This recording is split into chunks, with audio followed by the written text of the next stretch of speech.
Dati nung mga panahon namin, kapag nagmumura ka, sasabihan ka ng parang wala kang pinag-aralan.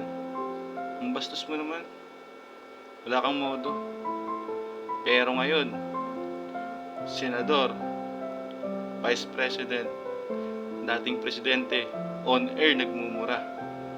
Partida yung sinasabi nila may pinag-aralan sila. Pero on air, nagmumura sila, di ba? Minumura nila yung gobyerno. Minumura nila yung mga galit sila na politiko. At real talk, ewan ko ba sa mga bugok na supporters nila kung bakit sinusuportahan pa rin nila yung mga ganyang mga kandidato. Hindi nyo ba iniisip yung mga kapakanan ng mga apo, anak nyo, ng mga batang sisilang pa lang? Pag napanood nila yung video na yan, malamang sa malamang 8 years old, 7 years old, 6 years old pa lang nagmumura na ng mga yan.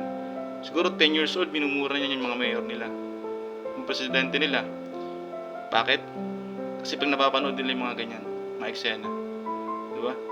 Di ko alam kung matalino ba talaga kayo o kinain na kayo ng sistema ng pera o ewan. Hindi ako BBM, hindi rin ako Duterte, pero dun na ako sa real talk, reality na pinagkaiba nun at ngayon. Ngayon kasi kahit on air ka, magmumura eh. Noon sa TV hindi pinapalabas yung mga yung mga mura-mura. Ngayon, kung sino pa yung leader ng bansa, kung sino pa yung tumatakbo ng leader ng bansa, siya pa yung papasimulan ng pagmumura. Diba? Diyan pa lang mag-isip-isip na kayo kung iboboto niyo yung mga ganyang tao, mga ganyang kandidato.